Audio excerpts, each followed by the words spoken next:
दोस्तों, पेश है सोने की नदी। ये कवर चित्र है। इसका पहला पेज नहीं है दोस्तों। फिर कुछ देर बाद ही सवारी आगे बढ़ाई जाए सेनापति, ए आगे बढ़ो। तभी राजा दुर्जन सिंह, जा तुझे तेरे दुष्कर्मों का फल जीवनदास की संतान को हाथ में भोगना होगा। आकाशवाणी सबके सुनकर सभी चौंक गई।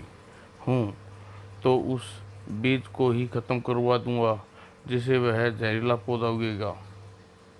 अगले ही पल उसने आदेश दिया, सेनापति, इधर अगर उसकी बीवी को कोई संतान जन्म ले चुकी है तो उसे तुरंत ही ले जाकर किसी नदी में बहा दो।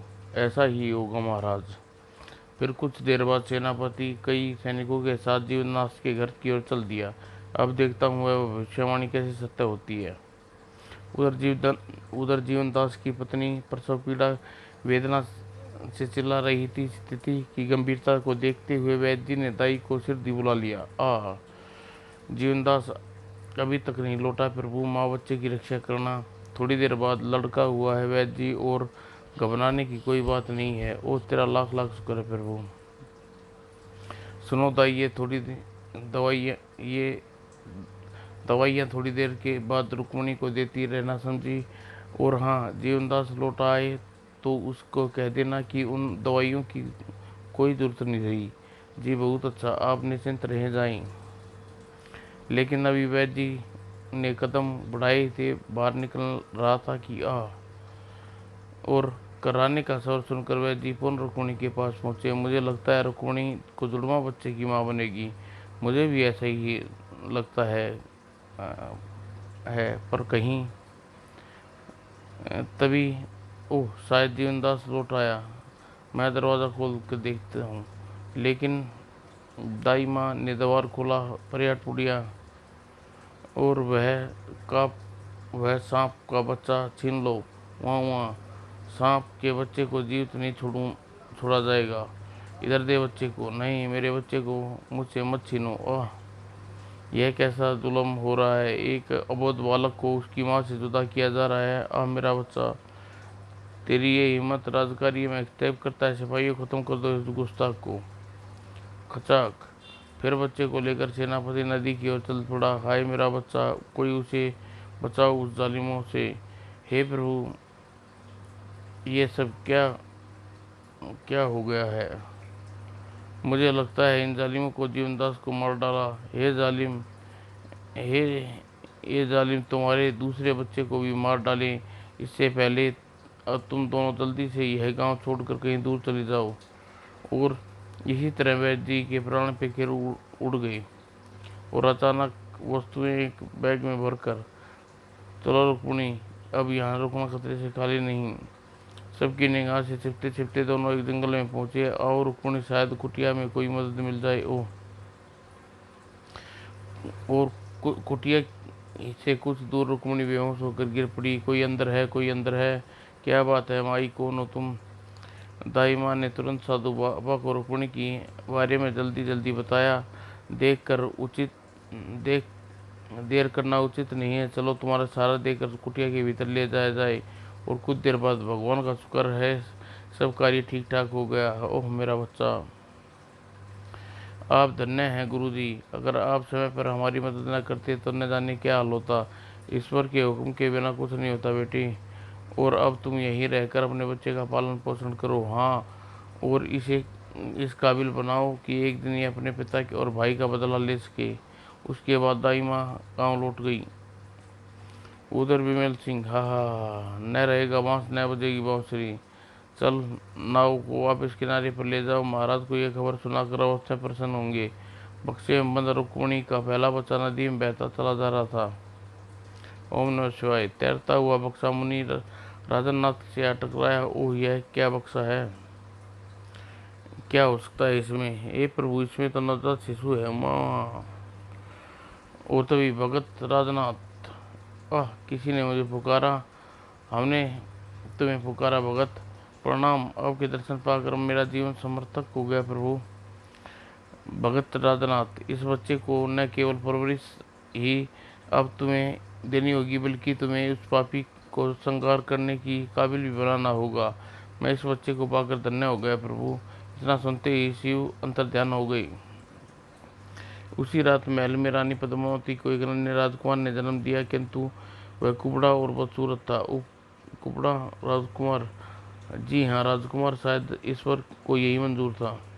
हरगिज नहीं, इस बदसूरत बच्चे का पिता कहकर मैं अपना मजाक नहीं उड़वाना चाहता। क्या मतलब महाराज?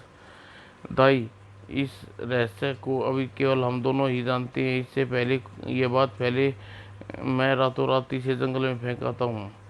लेकिन महाराज, अब महारानी कभी बीमार नहीं बन सकती। कुछ भी हो, हम अपनी इज्जत और इस बदसूरत बच्चे से अधिक प्यारी है। ध्यान रहे, अगर इस बात का पता किसी को चला, तुम्हारी खैर नहीं। मुंह बंद रखोगी, तुम्हें लौटने पर हम बहुत ढेर सारा इनाम देंगे। लेकिन जब महारानी बच्चे के बारे में पूछेगी तो कह देना बच्चा मरा हुआ पैदा हुआ। ये ईश्वर राजकुमारी का रक्षा करना। राजा दुर्जन सिंह बच्चे को के जन्म के साथ ही महल के गुप्त द्वार से निकल गया। वो चलते चलते जंगल में पूछा, यह ठीक रहेगा? और उसी समय बच्चे के वहाँ रखने जा रहा था, वहाँ यह बच्चे की रोने की आवाज़, और आवाज़ की दिशा में के कुछ दूर पर, और शेर और अजगर युद्ध में दोनों ही मर गए। इस भयानक जंगल में यह बच्चा कहाँ से आ गया? खैर मुझे क्या, लेकिन क्यों न इसे ही अपने उठाकर राजमहल ले चलूं। महारानी के पुत्र मिल जाएगा और राज्य को उत्तराधिकारी। यह सोच रहा था दुर्जन सिंह बच्चे को उठाकर अपना बच्चा वहीं रख दिया और वापस महल की ओर चल पड़ी। हाँ, यदि यही ठीक रहेगा। इस बदसूरत कुबड़े से कई गुना सुंदर है। और उसी गुप्त द्वार से राजा दुर्जन सिंह महल में पहुंच गया। यह लो बच्चा, मुझे जंगल में रोता पड़ा मिला। तुम इसे हमारी प्रजा व महारानी, इसे राज्य का उत्तराधिकारी बनाना समझे। जी बहुत अच्छा महाराज। यह लो तुम्हारा इनाम। अगर तुम यह बात भूलना नहीं। कभी नहीं भूलूंगी महाराज। भोर होने से पहले रानी पद्मावती को होश आ गया। मुबारक रानी जी, शान से सुंदर राजकुमार आपकी कोख से जन्म दिया है। ओह मेरा लाल, नाम होगा रूप सिंह। हाँ हाँ, क्यों नहीं, यह खुश है। राजकुमार के जन्म की खबर जानकर राज्य के लोग बधाई देने आने लगे। बधाई हो महाराज, बधाई हो महाराज के साए। यह हमारे तरह दुष्ट और जालिम बनेगा। जबकि मन ही मन कई रात खुशी नहीं आई रही थी। उधर भोर होने पर रुक्मिणी ने आंखें खोली। है मेरा बच्चा, मेरा लाल कहाँ गया? उसे आसपास इलाका छाना मारा, लेकिन बच्चा उसे कहीं नहीं दिखाई दिया था। ये ईश्वर, यह तेरी कैसी कठिन परीक्षा है। वो भगवान की माया को आज तक कोई नहीं समझ पाया बेटा। देखो, इस बच्चे को न जाने इसे जंगल में कौन छोड़ गया। मगर गुरुदेव, ये मेरा बच्चा कुटिया में एक अजगर के रेंगने के निशान में ले हुए बैठी। शायद वही अजगर तुम्हारे बच्चे को उठा ले गया। जंगल में जहाँ यह बच्चा मरा, वहाँ एक शेर और अजगर लहूलुहान मृत पड़े मिले। अगर मगर गुरुदेव, मैं किसके सहारे जीऊँगी? लो, शायद तुम्हें ये बच्चे की कमी पूरी कर दे। मगर यह तो कुबड़ा और बदसूरत है। और क्या बच्चे का भगवान का रूप होते हैं? बेटी, न जाने किसी दुष्ट ने इसे जंगल में क्यों फेंकवा डाला। भगवान उसे कभी माफ़ नहीं करेंगे, और तुम भी इसे माँ का प्यार नहीं दे सकती, तो मैं ही इसे फिर जंगल में छुड़ाता हूँ। नहीं नहीं, लाइए बच्चा मुझे दे दिए। मैं इसे माँ की कमी महसूस नहीं होने दूंगी। मुझे तुमसे यही उम्मीद थी। और रुक्मिणी उस कुबड़े बालक का नाम उदय सिंह रखा। उदय धीरे धीरे उनके साथ खूब हिल मिल गया। और फिर 10 साल का होते ही, ए बच्चे, मेरे मेरे बच्चे, ऐसे नहीं, अब लगाओ निशाना। अच्छा बाबा। वाह, बड़े होकर तुम अवश्य ही माँ और बाबा का नाम रोशन करोगे। आपके आशीर्वाद से जरूर बाबा। उधर महल में रूप सिंह का लालन पोषण बड़े ठाट से हो रहा था। आह टड़ाक। और उधर राजनाथ के संरक्षण में पल रहे शिव सिंह भी युद्ध कलाओं में कोई हानि नहीं था। आश्रम में तुम मेरे सबसे होनहार शिष्य हो शिव सिंह। जय मुनिवर। हाँ। और फिर समय के साथ साथ तीनों जवान हो गए, विद्या में निपुण हो गई।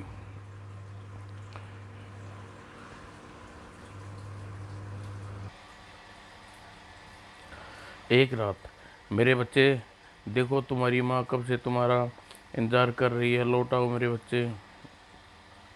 अगले ही पल उसकी नींद टूटी। ओह, फिर वही सपन, अब नहीं रहा जाता। आज मुनिवर से इस संबंध में पूछ कर रहूँगा। और संत मन दृढ़ निश्चय कर वह शिव सिंह राजनाथ मुनिराज के पास आ पहुंचा। उसने बोला, आज आपको बताना होगा मुनिवर, कौन है वो औरत जो सपने में मुझे माँ बताती है। अतः उसकी जिद के सामने मुनिराज को झुकना पड़ा। ठीक है, अगर तुम जिद करते हो तो मैं तुम्हें सारी बात बताता हूँ। उसके बाद मुनिराज शिव सिंह को मिलने की पूरी घटना विस्तार से सुनाता चले गए। पूरी कहानी सुनने के बाद मुझे लगता है उस पापी को संहार के लिए उन्हें मेरी ज़रूरत है। मुनिवर, आप ही मुझे मेरी माँ से मिलने से मदद कर सकते हैं। अवश्य बैठे। मुनिवर को सोचकर फिर बोले, मैं यह तो नहीं जानता कि इस समय तुम्हारी माँ कहाँ है, किंतु अगर जादुई शीशा ले आओ तो उसकी मदद से हम उसका पता लगा सकते हैं। जादू शीशा क्या? माँ को पाने के लिए मैं आकाश के तारे भी तोड़ कर ला सकता हूँ। मुझे केवल यह बताइए, ऐसा शीशा कहाँ मिलेगा? पूर्व की ओर जान 1 महीने की कठिन यात्रा करने के बाद एक सोने की नदी को पार करना है। तुम सिर विहीन मानव के देश में पहुंचोगे। उस देश में केले में जादुई शीशा है। वह शीशा अवश्य प्राप्त कर लूंगा, लेकिन ध्यान रहे, सोने की नदी को स्पर्श मतलब एक भयानक मुसीबत। मुझे आशीर्वाद दीजिए मुनिवर, फिर मैं तुरंत ही सफर पर निकलना चाहता हूँ। जरूर, यह लो 4 फूल अपने पास रखो। इन फूलों से किसी भी बेहोश कर सकते हो देने की ये अदृश्य अद्भुत शक्ति है। अच्छा, बहुत बहुत अच्छा मुनिवर। उसके बाद शिव अपने घोड़े पर सवार हो गया और कठिन यात्रा के लिए निकल पड़ा। इसकी रक्षा करना प्रभु। उधर राजा दुर्जन सिंह के कुशासन में मेरा छोड़ कमीने, आहा, छोड़ दे मेरी माँ बेटी को लपेंगे, वरना तेरा खून पी जाऊंगी। माँ, माँ, पीछे हट उड़िया, चल ठड़क, बचाओ माँ, आहा हा, बचाओ बचाओ। ओह मेरी बच्ची, तभी छोड़ दे उस लड़की को, वरना अपनी जान से हाथ धो बैठोगे। कौन हो तुम और राजकार्य में तेज का अंजाम नहीं जानते? अपनी बहन, इन बहनों की रक्षा करना। अगर हम राज्य के सभी कानून तोड़ देंगे पड़े तो हम तोड़ेंगे, अगर मगर तुम जनता पर अपने जुल्म नहीं करने देंगे हम। तुम फिक्र मत करो बहन, हमारे होते ही तुम्हारा बाल विवाह का नहीं कर सकता। तुम्हारी इतनी हिम्मत साथी, टूट पड़ो इस पर, खत्म कर दो इन्हें। हाय मरा। लेकिन सैनिक इन्हें सामने कमजोर पड़ रहे थे। मुझे यहाँ से भाग लेना चाहिए, मुझे छोड़ दे कमीने, भैया बचाओ। ओह, तो वो दिल भाग रहा है, लेकिन वह सैनिक अधिक दूर नहीं भाग पाया। फिर नीचे गिरती दोनों एक दूसरे पर टूट पड़े। तड़ा, घबरा नहीं पापी, तुझे जान से नहीं मारूंगा, क्योंकि तू मेरा संदेश लेकर राजा को देगा। अगर शेर दी प्रजा पर जुल्म बंद नहीं किए तो उसे इससे गंभीर परिणाम भुगतना होगा। अगर मगर तभी वह कुछ आगे बोलता।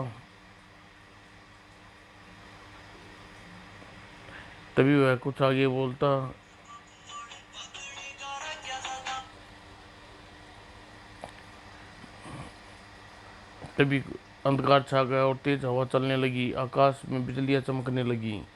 तभी शिव तभी शिव एकाएक पूरी तरह चौंका। तभी शिव एक पेड़ पर पूरी तरह चौंक पड़े। उसे तेजी से एक घोड़े उसी दिशा में भगाया। अभी यहीं तो थी, कहाँ गई? और कुछ देर बाद तूफान शांत हो गया। शिव सिंह के आसपास का इलाका छान मारा। कौन थी वह अद्भुत सुंदरी? आसपास उसके कोई रहने की जगह दिखाई नहीं दी। अतः हताश होकर वह पुनः आगे बढ़ गया। और तभी तीसरे दिन शिव को भयानक जंगल में प्रवेश किया। यह जंगल जंगल है या मौत का जाल। उसके सिर पर मुसीबतों ने डट कर मुकाबला किया और जंगल से बाहर निकला। अरे यह क्या चमकती हुई सड़क, कहीं यही तो सोने की नदी नहीं? ओह, यही तो है स्वर्ण नदी जिसे के पार मुझे जाना है। मगर यहाँ से दूर तक कोई नाव आदि दिखाई नहीं दे रही। अब इस नदी को पार कैसे करूँगा? यदि नदी का सफर करने से कुछ देर गुरुदेव ने मना किया था, तैर कर तो पार नहीं कर सकता। मगर सिर दी, वाह, यह तख्ते से नदी पार की जा सकती। और कुछ देर बाद, दोस्त तुम्हारा हमारा साथ केवल यहीं तक था, अब तुम जाओ। घोड़े के जाते ही उसे तख्ते को खेना शुरू कर दिया। अभी वह नदी के बीच में था। अरे यह क्या, उप, ये कैसा जानवर है? ऐसा आज तक कभी नहीं देखा ना सुना।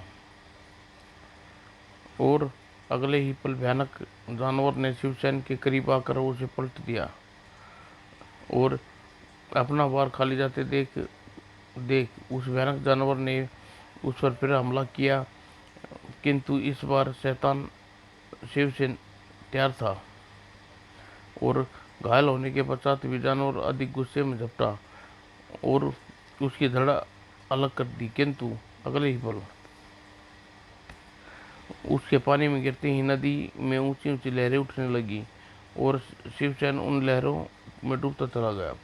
जब उसे हंसाया तो खुद को आलीशान कक्ष में पाया। वो, मैं कहाँ आ गया हूँ? मैं नदी में डूब गया था।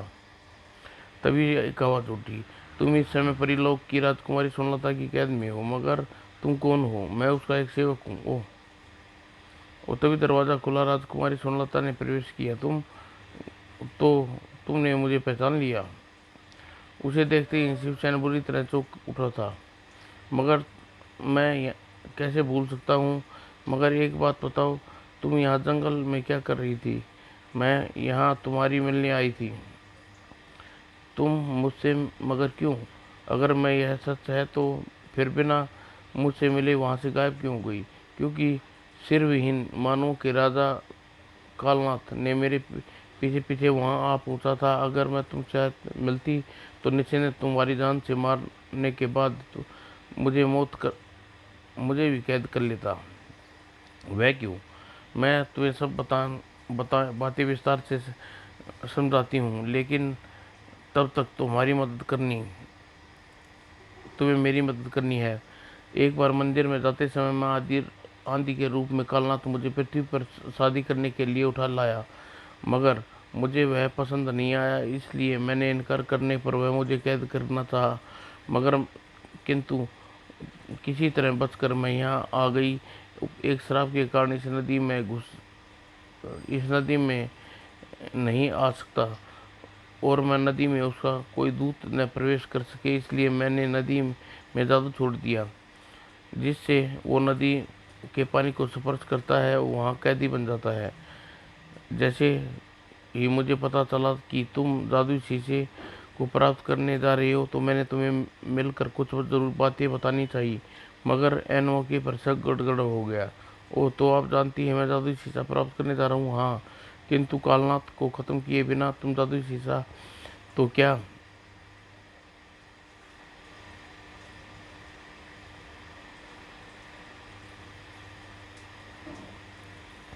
उसकी परछाई भी नहीं पा सकते। जब तब उसे खत्म किए बिना मैं जादुई शीशा पाना चाहूँगा भी नहीं। मुझे तुमसे यही उम्मीद थी बहादुर युवक। खैर, तुम मेरी बातें ध्यान से सुनो। अगर मगर जब तक तुम्हें उसके देवता के गले में पड़े मोतियों की माला तोड़ना दोगे, जब तक जादू में तुम मुझसे जीत नहीं पाओगे। अच्छा राजकुमारी, आज्ञा दो ताकि मैं जल्दी पृथ्वी के बोझ को उस पापी के संगार कर सकूं। भगवान तुम्हारी रक्षा करे। और राजकुमारी सुनलता के बताए रास्ते पर चलता हुआ शिवसेन विशाल मंदिर के करीब पहुंचा। हूँ, तो यही है वह मंदिर जिसमें कालनाथ देवता की मूर्ति स्थापित है। किंतु मुझे एक बार अब देर नहीं करनी चाहिए, वरना अगर कहीं किसी ने देख लिया तो सारी मेहनत पर पानी फिर जाएगा। ओह, सिर विहीन पुजारी इससे निपटना होगा। अगले ही पल उसने मुनिवर का दिया फूल से एक फूल निकाला और पुजारी के सिर की ओर उछाल दिया। जय मुनिवर। अरे यह क्या, कैसी तीव्र गंध है, मुझे बेहोशी सा जा रही है। खतरा। और बेहोश होते होते अपना अपने पास लटक रहे घंटे को खतरे का संकेत दे दिया। टन। घंटे की आवाज से कालनाथ के सिंहासन डगमगा गया और तुरंत जादुई शीशे में जाकर मंदिर का दृश्य देखा।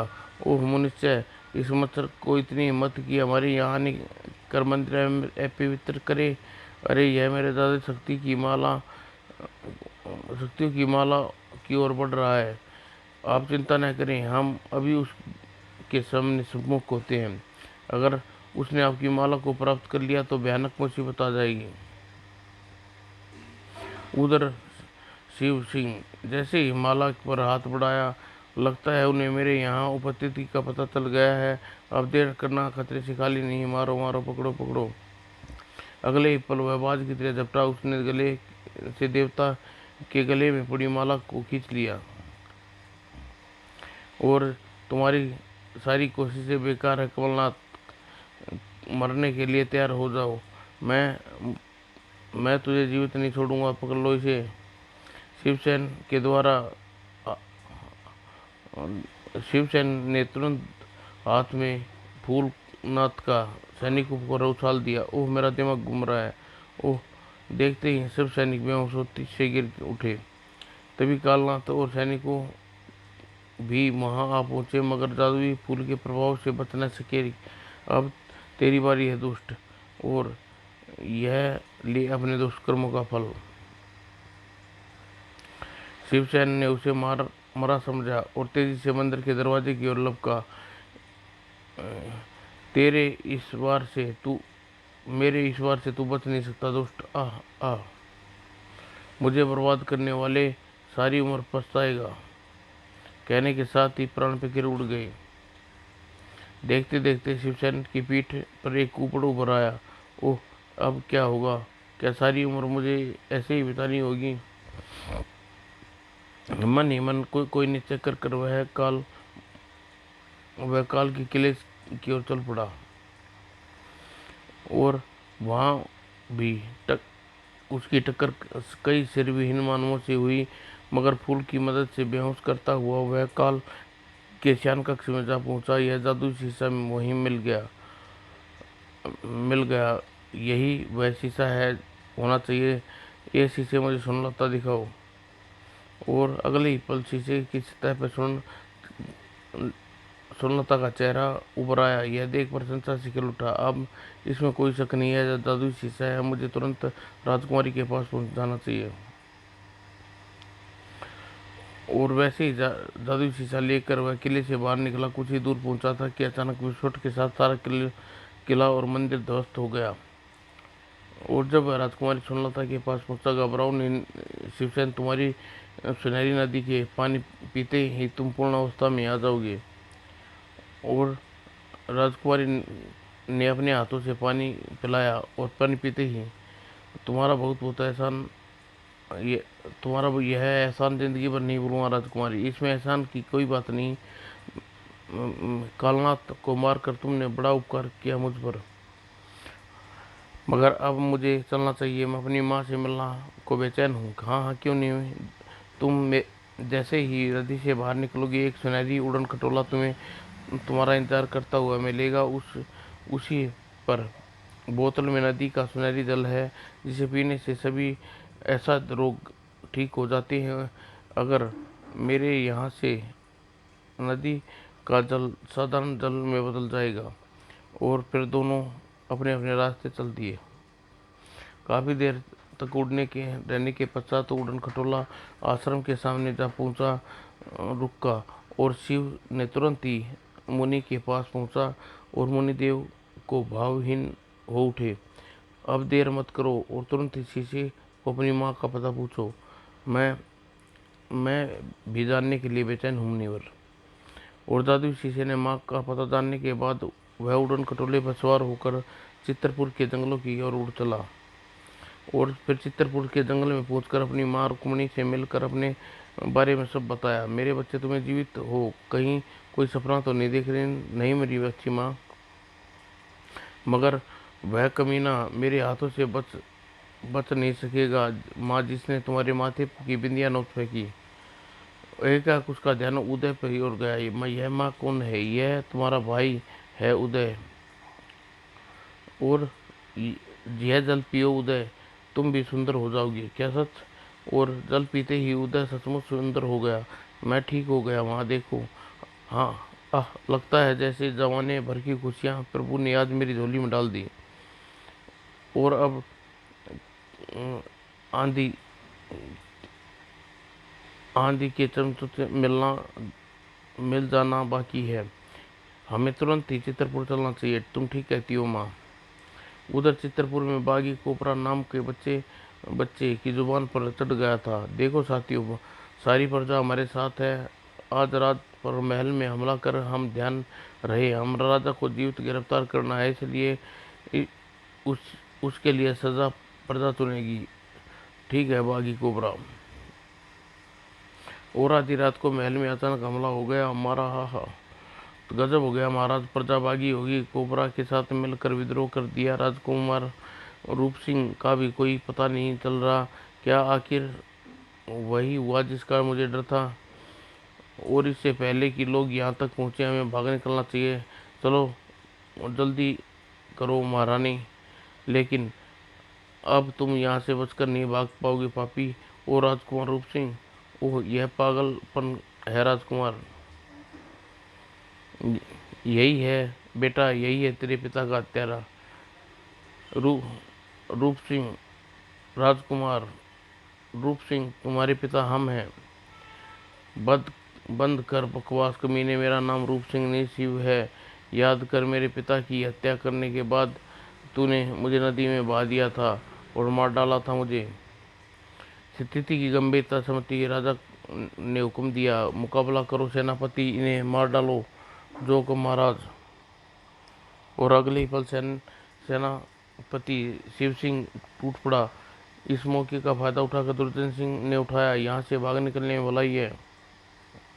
मगर तभी किसी ने उसका रास्ता रोका। बागी कोबरा से बचकर भागना आसान नहीं। मैं तेरा खून पी जाऊंगा कमीने। जिससे पहले कि राजा दुर्जन सिंह बागी कोबरा का बाल बांका कर पाता, यह देख बागी कोबरा चीख उठा, पिताजी। और उसी पल को बागी कोबरा अपने चेहरे पर कपड़ा नोच रहा। तुम मेरे बेटे नहीं हो, तुम मेरे बेटे तुम ही हो। बागी कोबरा थे। हाँ पिताजी। अत्याचार से प्रजा बचाने के लिए बागी कोबरा बनना पड़ा। राजकुमार रूप सिंह मेरे लाल, मगर तुम्हारी शक्ल हूबहू मुझसे मिलती है। कहीं यह मेरा दूसरा पुत्र तो नहीं? यह चमत्कार देखकर मैं हैरान हूँ। तब राजा ने दर्द से तड़पता हुआ बोला, मैंने बहुत गुनाह किए हैं बेटे, तुम मेरे पापों की सजा मिल गई। अब मैं मरते समय तुमसे झूठ नहीं बोलूंगा। आह स्वामी, तुम मेरे असली बेटे नहीं हो। यह आप क्या कह रहे हैं पिताजी? तभी कक्ष के दाई ने प्रवेश किया। यह ठीक कह रहे हैं राजकुमार दाई माँ। 18 आज से 18 वर्ष पहले अपनी असली संतान को थे केवल केवल इसलिए जंगल छोड़ आए क्योंकि वह कुबड़ा कुल का कुबड़ा बदसूरत था। जब महाराज लौटे तो उसकी गोद में तुम थे। ओह ईश्वर की महिमा देखो राजकुमारी, जंगल में पड़ा हुआ वह मुझे मिला उदय, तुम्हारा असली पुत्र। और राजा दुर्जन सिंह और रूप सिंह रुक्मणी का दूसरा पुत्र संतान था। ओह मेरे बच्चे, मेरी माँ, आह भाई, तुम्हारा बाप होने के बावजूद भी मैंने तुम्हें इस अधिकार से वंचित रखा। मुझे माफ कर दो पिताजी। स्वामी, इतना कहते हुए राजा गर्दन एक तरफ लुढ़क गई। और उसकी मृत्यु के बाद सारी प्रजा का हकीकत पता चली तो राजकुमार रूप सिंह की जय जयकार कर उठे और संघर्षी उदय सिंह को अपना नया राजा स्वीकार कर लिया। राजा उदय अमर रहे। समाप्त दोस्तों।